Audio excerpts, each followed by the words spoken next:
Tetapi saya pribadi berpandangan ketika PWI LS bisa mengambil langkah-langkah yang jauh lebih bijak dari apa yang sudah dituduhkan kepada PWI LS, ini akan sangat lebih baik dan akan membuktikan kepada masyarakat tuduhan itu tidak benar. Dan harapannya tetap konsisten PWI LS sebagaimana dasar pendirian badan hukumnya tetap berpegang pada Pancasila dan Undang-Undang Dasar 1945. Itu seperti itu biar masyarakat yang menilainya. Itu Kang Usman. Lah, pengurus NU sekarang ini Kanjeng, Nun Sewu, mohon maaf, ayolah punya Basul Masail. Susahnya apa? Untuk mengkaji tentang nasab, kaidah nasab Nabi. Kan begitu. Kiai Imaduddin Utsman, beberapa panjenengan juga menyampaikan kitab-kitab nasab dari abad ke abad sampai panjenengan nantang kalau ada di 2 kitab ini saja, cukup 2, maka saya akan akui Habib. Bayangkan, panjenengan aja berani hanya dengan 2 kitab. Tidak perlu ratusan mungkin ribuan kitab yang telah yang dipegang oleh para pencatat nasab Nakobah Dunia, cukup 2 kitab kan begitu. Yang dikaji oleh Kiai Imad sekitar 13 sampai 15 kitab untuk kemudian dari beberapa abad menjadi percontohan kitab-kitab setiap abad tentang kealpaan, tentang absennya, tentang zongnya, tentang ketidakhadiran nama-nama datuk-datuknya Habib itu. Seharusnya PBNU ini punya lembaga Basul Masail. Di tiap pesantren itu Basul Masail ditradisikan. Kenapa? Untuk menjaga kesucian nasab nabinya, patron, tokoh utama, tokoh sentral, panutan, teladan utamanya. Kenapa kok tidak mau melakukan? Seolah tutup mata, pura-pura bodoh, pura-pura bego. Alergi kan, kemarin itu di pesantren sempat mau dibahas. Di pesantren besar di Kediri itu sempat mau dibahas tapi langsung diskors. Langsung di-stop. Ada apa ini?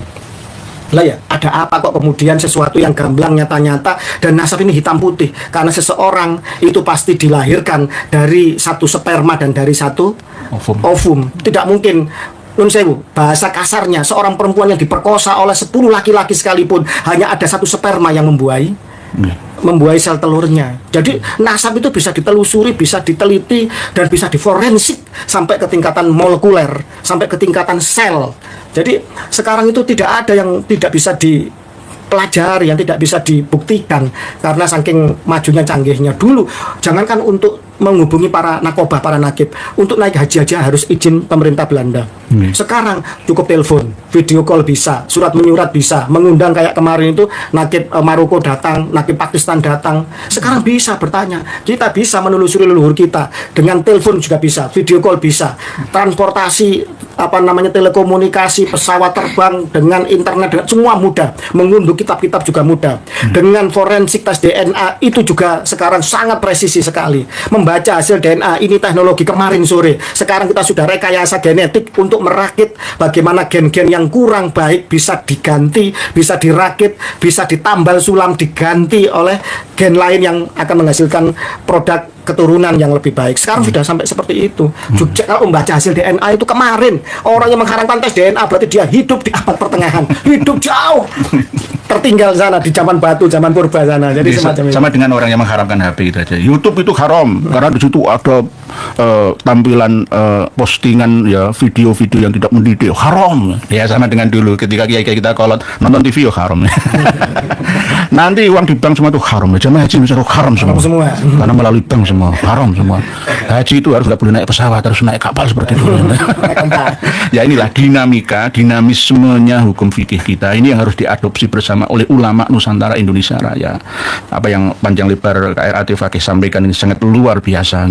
Ada lagi Kanjeng yang perlu kita sampaikan kepada seluruh khaya Indonesia tentang gagalnya saudara-saudari kita yang mengikuti jamaah haji furoda dan visa amil yang bukan yang visa haji ya, banyak yang terlunta-lunta, terhina, padahal sudah keluar banyak biaya, jual rumahnya, Ratusan jual juta. ratusan juta, apa upacara, dihadiri oleh muspika, kepala desa, ratusan juta, bis-bisan oleh warga masyarakat Ada sekitarnya. dosen juga itu. Dosen juga. Sampai kemudian mencoba untuk lewat padang pasir, dia meninggal dunia dehidrasi sampai meninggal. dari Madura aja. Dari Madura. Innalillahi wa inna ilaihi raji'un. Hal seperti ini memalukan kita bersama. Dalam artian ya, ini harus diperbaiki nantinya. Jangan sampai ada saling sikut menyikut antara sesama penyelenggara haji selain dari pemerintah kita yang dikelola oleh swasta atau anak-anak perusahaan di bawahnya. Ini yang terjadi karena tahun ini saya meneliti ternyata sebenarnya dari visa furoda atau visa amil yang datang sebelum tanggal pertengahan Mei ya itu bisa masuk Kanjeng. Okay. Tapi harusnya kan ada informasi sesama ya penyelenggara haji dari kalangan swasta ya atau dari lingkup lainnya harusnya kan memberitahu, ayo cepat-cepat yang berangkat supaya bisa masuk langsung. Betul. Gitu. Tapi enggak, ini menutup informasi itu lalu akan mengorbankan lainnya saingan bisnis. Nah ini bagaimana ibadah sudah dibisniskan seperti ini hasilnya ya apakah akan menjadi para jamaah haji dan umroh nantinya meningkat secara spiritualnya, cerdas secara sosialnya, intelektualnya. Nah ini yang harus dikritik bersama Kanjeng.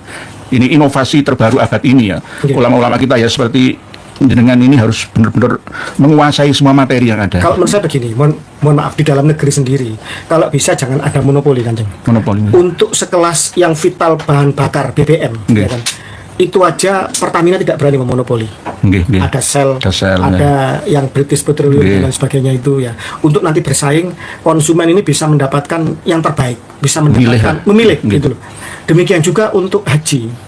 Apabila kemudian ada sektor swasta juga mampu untuk menjadi penyelenggara yang ini kemudian juga diakui mendapat sertifikasi dari Saudi sana sebagai pihak tuan rumah, maka mohon maaf Kementerian Agama kalau bisa ya jangan seolah-olah mau dimonopoli sendiri. Saya ngomong begini ini khawatir dianggap tidak pro kepada tidak pro kepada pemerintah, bukan. Dalam rangka ayo kita buka selebar-lebarnya. Cari solusi yang terbaik. Ayo berkompetisi yang baik, yang adil. Kalau seseorang dibiarkan untuk memonopoli, khawatirnya nanti tidak ada koreksi, tidak ada pilihan lain, sehingga hanya itu aja. Nah, ini dengan adanya kompetisi maka akan lebih berlomba-lomba. Jadi semacam itu yang saya harapkan. Lor Sanjeng hebat. Yang jenengan sampaikan ini bukan tidak setuju dengan kebijakan pemerintah, tidak, justru ini masukan. Sama seperti yang saya analogikan ini Kanjeng. PLN, perusahaan listrik negara, itu termasuk perusahaan milik negara yang sangat arogan. Karena apa? Nggak ada pesaingnya. Coba di Cina ada pembangkit listrik swasta, sehingga bersaing, ayo murah-murahan. Akhirnya kalau di Indonesia ini semuanya nggak ada hak bagi para konsumen pengguna untuk menggugat, pasti salah semua. Coba kalau kita melawan PLN nggak akan pernah bisa menang. Karena apa? Malah justru dengan akan didenda ratusan juta atau dimasukkan ke dalam sel jeruji penjara. Ini PLN sama kalau Pertamina sudah dari Kanjeng, Bang sudah. PLN, perusahaan listrik negara, ini harus ada dari pihak swasta. Kenapa tidak bisa? Harusnya bisa. Nah, ini monopoli negara. Oke, PLN dikuasai sepenuhnya oleh negara, digunakan untuk kemaslahatan seluruh warga negara. Boleh, tapi ternyata kan tidak. Kebocoran ada di mana-mana. Nggak ada. PLN rugi itu nggak ada. Sebodoh-bodohnya orang sekolah lulus SMP sekalipun, selama ini yang dimasukkan ke kas negara dari BUMN di antara PLN berapa? Kebocoran ada di mana-mana untuk membayar outsourcing katanya. Nggak ada itu. Kita ini bukan bahasa bodoh. Mohon maaf. Oleh sebab itu negara harus kalau bisa dari luar negeri pun masuk ke Indonesia untuk mendirikan pembangkit listrik swasta sebagai penyeimbang ya masyarakat ini bisa memilihnya. Lebih murah semurah-murahnya daripada PLN kita. Kenapa tidak? Ya sama dengan penyelenggara ibadah haji tadi yang Kanjeng Raden Arya Tumenggung sampaikan. Jadi ini berarti pemikiran pejuang pembebasan ya nasab yang menjajah bangsa kita ini tidak hanya khusus nasab Alawi saja, enggak, semua lini apa yang kurang pas di negeri kita ini kita tata bersama. Kita tidak hanya ngomong melalui media YouTube saja, tapi juga harus nantinya insya Allah ya sampai sekarang kita masih terjun di mana-mana, kemana-mana kan. Termasuk diantaranya KRAT Fakih ini juga besok tanggal 10 mau keluar negeri lagi. Jadi beliau sangat luar biasa akan menemui seorang nakib dunia dari Madinah ya. Padahal saya teliti ya nggak apa-apa kan dengan temui, tapi saya nggak usah menemui, itu sudah tahu itu nakib palsu itu. Nakib kelas dunia yang masuk ke Indonesia itu ya ada yang bagus, ada yang lurus, ada yang tidak bagus. Saya tahu semua. Ini berhubungan dengan politik dunia. Jadi nanti biarkan nggak apa-apa. Ini bagian daripada rona perjuangan. Silahkan. Tapi Kanjeng kan tidak hanya untuk menemui nakib di Madinah, Suriah, Turki saja, nakib tidak. Asli. Said Munir, Turki itu nakib Hasimion itu asli. Sayyid Anas Al-Hasani Al-Katabi itu asli. Artinya nakib-nakib yang terkonfirmasi oleh nakib-nakib internasional lainnya. Semoga saja. Bukan nakib-nakib lokalan, nakib-nakib abal-abal yang istilahnya itu memberikan isbat berdasarkan pesanan. Semoga saja tidak. Semoga saja tidak. Para pemirsa dan mendengar semua, alhamdulillah yang menonton live streaming secara spontan malam hari ini luar biasa banyaknya, yang nulis juga ribuan jumlahnya, subhanallah. Ada yang kirim sodako, ada yang kirim memang terus jazakallah khair, jazakumullah khair, macam-macam yang berkomentar di sini, dan ada yang menohok saya juga Kak Atif Akif. Saudaranya meninggal dunia kamu malah disyukur. Saya tidak menyukurkan. Ustadz Yahya Walon itu orang luar biasa, dan meninggalnya juga di tempat yang luar biasa. Husnul khotimah beliaunya. Mantan pendeta dan rektor universitas di Papua sana, dapat hidayah dari Allah Ta'ala, dari Minahasa hijrah sampai ke Jakarta. Beliau luar biasa. Saya nggak mengatakan wah kualat ya, enggak, tapi pernah ada videonya itu mengatakan membabi buta membela Habaib Alawi, di antaranya adalah Mas Rizik Syihab itu imat penggal kepalanya mati ya, dan lain sebagainya. Hal seperti ini tidak boleh disampaikan. Ini kan nasihat. Doa baik akan kembali baik, doa buruk akan kembali buruk. Man amila sholihan fil nafsi wa man asa ya fa'alaiha. Betul. Ngunduh waing penggawe tabur tuwe. Sebab dan akibat ini kausalitas hukum alam, nggak bisa dilawan. Hukum alam itu sunatullah, walan tajidali sunnatillahi tabdila. Jelas, takutlah akan menanam buruk ya, hasilnya pun akan buruk. Menanam baik akan menjadi baik. Oleh sebab itu yang saya sayangkan Pak yang komentar di video komentar ini ya belum pernah ketemu dengan kita untuk minta klarifikasi tabayun dulu. Ini yang kami sayangkan gitu loh, sehingga langsung menyalahkan Kiai Haji Mati Usman untuk penggal kepala. Itu bodoh, itu orang apa, itu kurang pengalaman, kurang. Wah, jangan begitu, jangan meremehkan orang. Sama seperti MUI pusat ya, panggil saya atau jenengan datang ke gubuk saya, tanya dulu kenapa Kiai berani mengatakan Nabi Adam pada 1 juta itu itu tersesat, itu kelindur. Ya, jangan begitu, kamu nggak belajar dulu ya. Terus dari Kiai Nong MUI langsung berhenti ngaji ya itu hasilnya. Akhirnya negeri ini seperti ini, nggak ada perkembangannya, nggak ada kemajuan yang signifikan luar biasa, lompatan dahsyat yang nggak ada, kalah dengan Malaysia dalam hal ekonominya, ketegasannya. Kita ini menang di kuantitas, mohon maaf kualitas kita tertinggal, turun cerjun bebas kita. Innalillah naudzubillah tsumma naudzubillah. Jadi bukan kami menyukurkan, kembali kepada tema Ustadz Yahya Walon itu husnul khotimah fa insyaallah. Cuma kami sayangkan itu tadi, jenengan nanti bisa melihat videonya. Kalau saya menyampaikan tidak berdasarkan fakta data, silakan hujat saya. Nanti akan kami tampilkan. Jenengan bisa kok ketik kok di mesin pencarian YouTube itu kan ya. Ustadz Yahya Waloni membela Ba'alawi, membela Habib, membela HRS, itu bisa jenengan temukan semuanya. Kalau membelanya secara ilmiah nggak mengapa kan, nggak mengapa nih. Ini kan membela tapi nggak gak perlu data. Nah ini kan ya. Kalau kata pembela Habib memang tidak ilmiah. Nggih, tolol. Ya saya gitu. Kita ini dikatakan tolol itu aja nggih. Gitu tolol. Jadi ya inilah kadang-kadang ya, kelemahan kita itu di situ. Menghukumi, memutuskan sesuatu tanpa referensi kajian yang benar-benar bisa diuji ya. Bisa terverifikasi sesuai data-data yang langsung nanti ujung-ujungnya ke data ilahi, ya ini Quran ya. Sebagai kitabullah yang suci. Jadi inilah yang kami sayangkan. Jadi kami doakan Ustaz Yahya Waloni, alhamdulillah beliau jangan disyukurkan di sini ditunggu 72 bidadari, enggak begitu. Cuma sayangnya juga kan Ustaz Yahya Waloni ini belum pernah bertemu dengan saya. Betul. Untuk membahas masalah Nabi Isa. Betul. Saya mengatakan Nabi Isa alaihissalam bin Maryam itu sudah meninggal dunia. Tidak perlu ditunggu kedatangannya yang kedua kali akan turun seperti Gatot Kaca ke alam dunia kita manusia dimensi 3. Tidak perlu. Loh, Ustadz Yahya Nur Hidayat berarti melanggar semua tafsir. Iya memang, mohon maaf, tafsir itu tahun berapa? Kitab-kitab kuning itu tahun berapa? Saya punya pembandingnya. Ada sabda dari Nabi kita dari kitab Syarah Muskilil Athar, karya dari Imam At-Tahawi, seorang muhadis yang sezaman dengan Imam Bukhari. Saya punya hadisnya, sudah saya sampaikan kepada panjenengan semua. untuk membanding. Jadi saya tidak ngawur. Jadi Nabi Isa itu yang hidup itu jiwanya. Ada 1 juta alam di sekitar kita ini.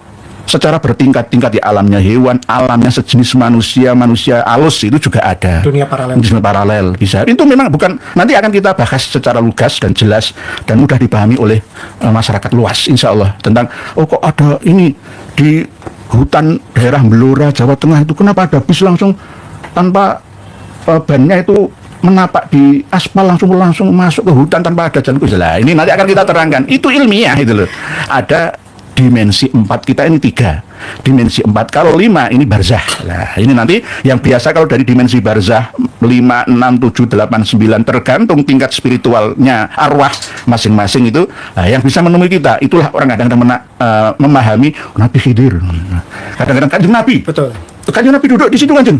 Nah ini bukan Kanjeng Nabi, itu arwah muqaddasah, mungkin rohnya leluhurnya Kanjeng yang mendampingi atau malaikat hafadzahnya Kanjeng Raden Arya Tumenggung Fakih. Bisa juga, tapi kadang-kadang kita ini salah memahami karena kedoktrin Habib Alawi yang suka demi Allah Rasulullah duduk di sebelahnya.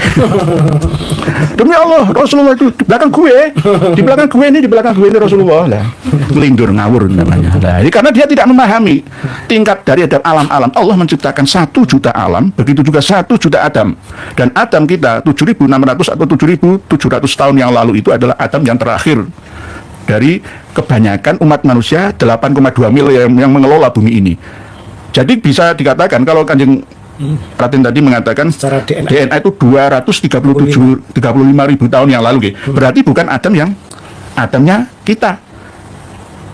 Kenapa saya mengatakan Nabi Adam kita dilahirkan di pinggir sungai? Ya, saya itu dicaci orang banyak ini ya. Surganya Nabi Adam itu ya di sebelah kiri kanannya sungai Eufrat itu loh, Furat itu, di Mesopotamia atau peradaban Sumeria. Di Turki itu ada daerah masih ada bekas-bekasnya 12.000 tahun yang lalu. Itu ada. Di Damaskus, Syria itu ada kota tua yang usianya 10.000 tahun yang lalu dan masih ada bekas batu-batuannya itu masih ada. Baru saja yang kemarin di Selat Madura kan ditemukan 6.000 artefak ya. Karena memang Laut Jawa, dulu Sumatera, Baruna atau Waruna Dipa Kalimantan dengan Jawa ini nyambung jadi satu. Dengan Malaysia, dengan Malaya, Singapura, Asia Tenggara itu nyambung gitu. Lah bagi orang yang nggak mau belajar lagi, oh ngawur itu, ngelindur gitu.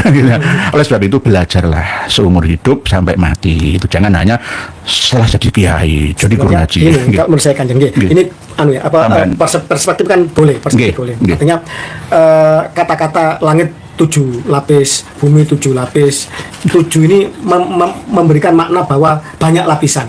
Begitu, itu maksud saya. 7.000 tahun yang lalu ini menunjukkan bahwa di masa silam yang banyak berganti zaman, maksudnya seperti itu. Nah, dalam artian kenapa kok kemudian bahasa-bahasa kata-kata 7 kita menjadi 7 hari, 7 lapis langit bumi, 7 tingkatan neraka, 7 tingkatan surga dan lain sebagainya. Ini menunjukkan tentang banyaknya, bukan nilai numerik pasti menurut saya. Karena apa? Karena ini penafsiran simbol-simbol ini juga harus ditafsirkan dengan cara yang cerdas. Maksudnya seperti itu. Ketika kemudian ilmu DNA sekarang itu menemukan bahwa kromosom Y Adam itu 235.000 tahun yang lalu, kemudian GHIJK haplogrup kromosom Y GHIJK Nuh itu sekitar 48.500 tahun yang lalu, dan diuji dengan geologi pada ketika zaman-zaman itu terjadi banjir bandang, perputaran kutub bumi, gletser mencair dan lain sebagainya, itu sangat logis. Maka kemudian mari kita mentelaah hal yang bersifat teks ini dengan konteks, ayat-ayat qauliyah dengan ayat kauniyah, kalam ulama dengan hasil saintifik. Ketika kemudian dikatakan Adam 7.000 tahun yang lalu, ini menunjukkan bahwa Adam itu diciptakan memiliki jejak peradaban 7.000 tahun yang lalu yang masih bisa terbaca dengan baik. Contoh misalkan piramid Mesir itu ada 6.000 tahun sebelum Masehi. Piramid Mesir itu tidak jauh-jauh dari Nabi ke-6 ya, Musa, zaman Ramses, tapi itu Fir'aun dinasti-dinasti akhir. Artinya bahwa Adam 7.000 tahun yang lalu menurut saya adalah Adam simbolis. Adam simbolis. Perkara kemudian ada yang meyakini Adam 7.000 tahun yang lalu itu adalah Adam yang faktual, ya boleh-boleh saja. Namanya juga istilahnya kita mencoba untuk merunut sejarah peradaban kita, boleh-boleh saja.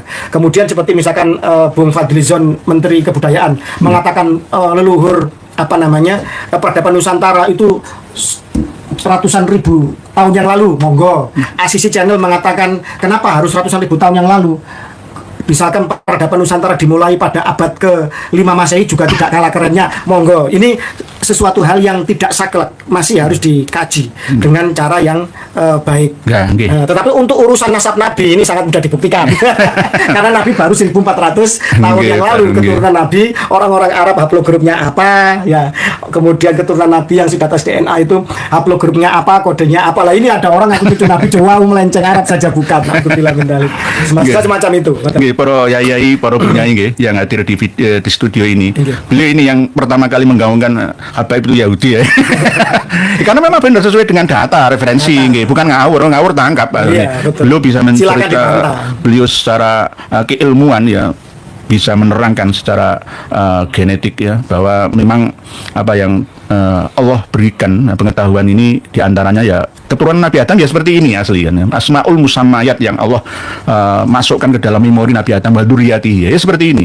Jadi kalau kita menolak DNA kiai-kiai, wah itu apa, itu ilmu apa itu, berarti bukan homo sapien nanti. Kiai yang menolak DNA, misalkan dia punya anak 5 dites DNA, yang 4 itu mirip dengan dirinya, yang 1 ternyata nggak sama dengan dirinya.